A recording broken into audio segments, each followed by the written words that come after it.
Kembali kita ketemu untuk materi bagian B. Tadi kita bicara tentang persahabatan. Yang kedua ini kita bicara tentang berpacaran. Nah, mungkin bagi sebagian di antara kamu ya, kelas 10 IPS, pacaran boleh dikatakan adalah hubungan yang paling disukai.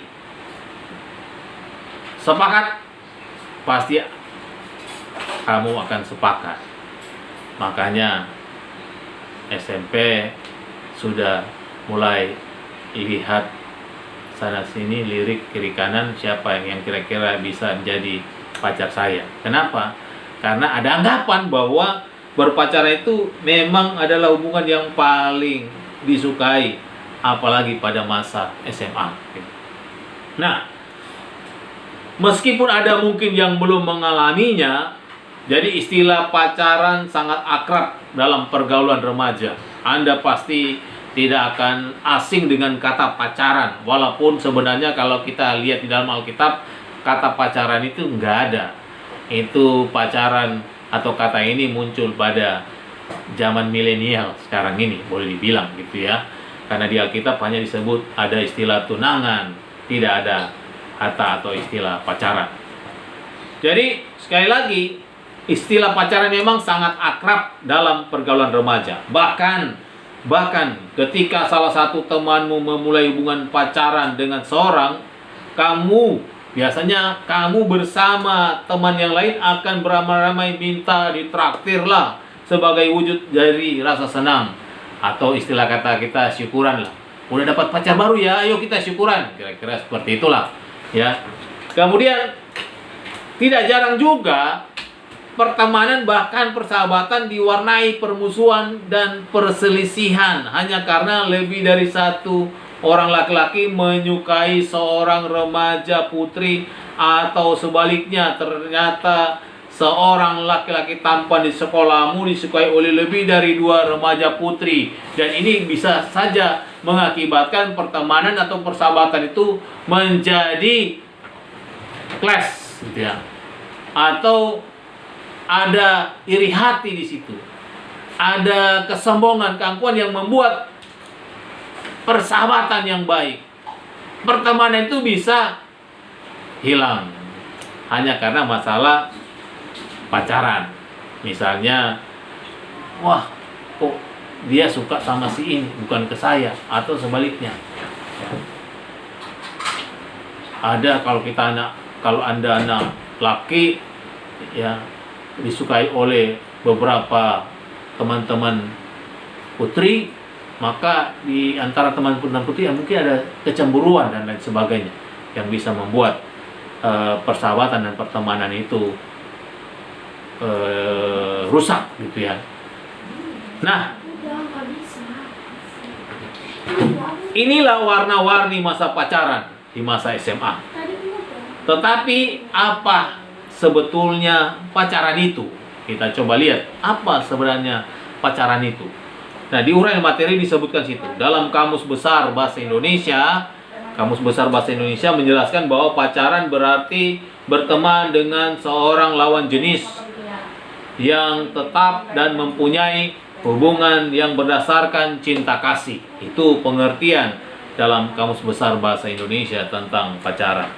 Menurut Dr. Jonathan Trishna, ada beberapa ciri seseorang yang sedang tertarik pada lawan jenisnya. Jadi ini berdasarkan penelitian beliau. Kalau mau dilihat tipe atau ciri-ciri orang yang sedang tertarik pada lawan jenisnya, misalnya pertama, kalau pria tampak lebih menarik. Kemudian pipi wanita tampak kemerah-merahan ya. Jadi kalau dia lagi tertarik pada lawan jenisnya, maka ketika dia melihat orang yang dia sukai, pipinya akan kemerah-merahan gitu ya. Kalau laki-laki, dia akan berusaha bagaimana supaya dia tampil lebih menarik ya, tampil gagah gitu ya. Nah, ketiga, muncul keinginan untuk dekat. Dia ingin dekat dengan orang yang dia rasa tertarik gitu ya. Dia ingin dekat. Kemudian Kalau ketemu biasanya dia akan berbicara menjadi agak gugup, ngomongnya jadi terbata-bata. Saya sebenarnya kayak gitulah kira-kira gitu ya. Terbata-bata gitu ya. Berbicara menjadi agak gugup. Itu kira-kira yang kita bisa lihat ciri-ciri seorang yang sedang tertarik pada lawan jenis menurut Dr. Jonathan Trishna.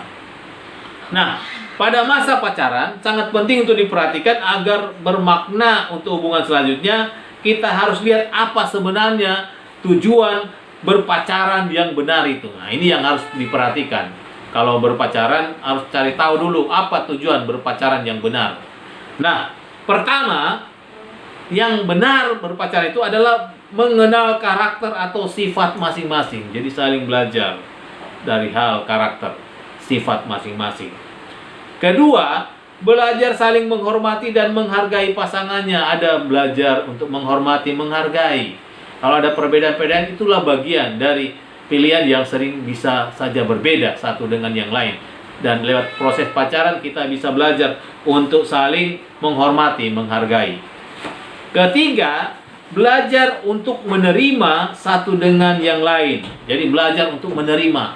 Misalnya menerima kekurangan atau kelebihan. Jadi karena kan setiap orang punya kekurangan, punya kelebihan. Dan dalam proses pacaran kita bisa belajar untuk bisa menerima bahwa oh memang setiap orang gak ada yang sempurna. Dia punya kekurangan tapi punya kelebihan. Saya juga demikian. Kemudian yang keempat, belajar untuk memotivasi satu sama lain. Jadi dalam proses pelajaran yang benar, kita belajar untuk saling memotivasi. Ya kalau dia dapat nilainya jelek, kalau dia pacar kita, diberi motivasi. Ayo kamu semangat, kamu pasti bisa. Hari ini dapat nilai 60, besok 70, 80, dan pasti kamu bisa juara. Demikian juga sebaliknya. Nah itu sebenarnya proses dalam sebuah pacaran yang baik, tujuan pacaran yang baik. Untuk bisa saling memotivasi satu dengan yang lain. Kemudian yang terakhir dikatakan bersama-sama meningkatkan perkembangan rohani. Nah ini kalau di dalam Tuhan, kita dalam proses pacaran sama-sama saling mendukung untuk lebih rohani. Imannya lebih giat lagi dalam Tuhan, lebih setia lagi.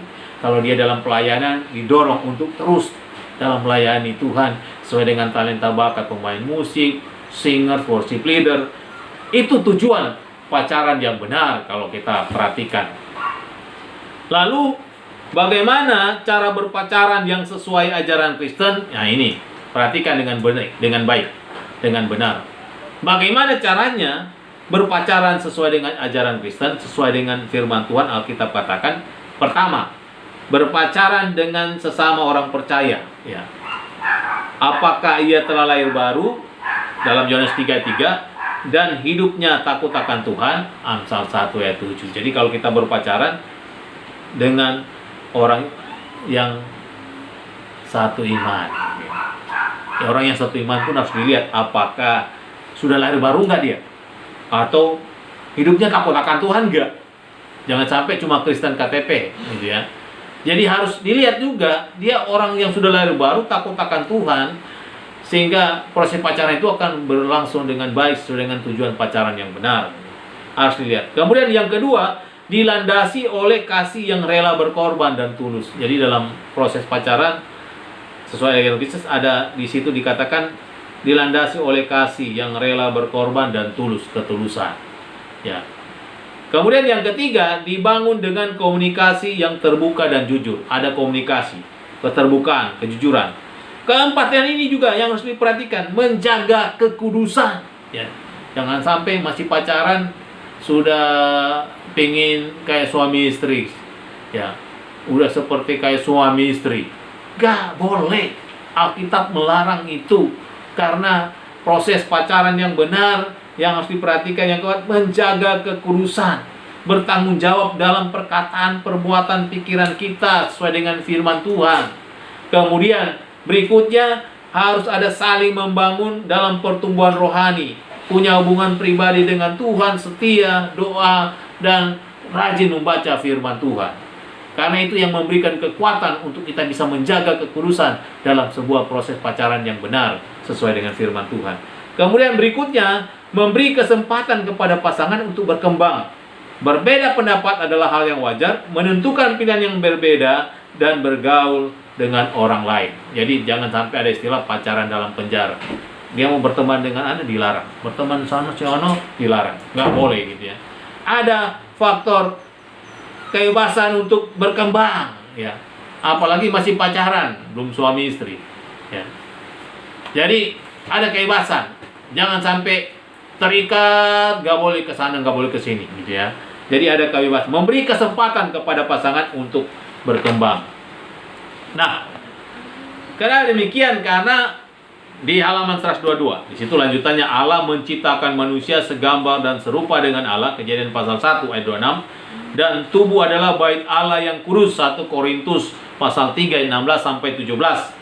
Allah pencipta kita adalah kudus, ciptanya pun harus hidup kudus. Allah menempatkan kita pada baitnya yang kudus. Berpacaran bukan untuk melakukan hal-hal yang dapat mengumbar hawa nafsu kita, tapi justru untuk belajar menahan diri, mendewasakan pikiran kita, mengendalikan hawa nafsu kita. Dan inilah yang diinginkan oleh firman Tuhan. Jadi perlu diperhatikan bahwa masa pacaran yang lama tidak menjamin bahwa hubungan tersebut akan berakhir dengan pernikahan. Nah, ini yang harus diperhatikan. Pacaran bukan nanti udah berpikir mau menikah gitu ya. Oleh karena itu, bangunlah hubungan pacaran yang sehat, hubungan pacaran yang kudus, hubungan pacaran yang memuliakan Tuhan. Itu yang penting.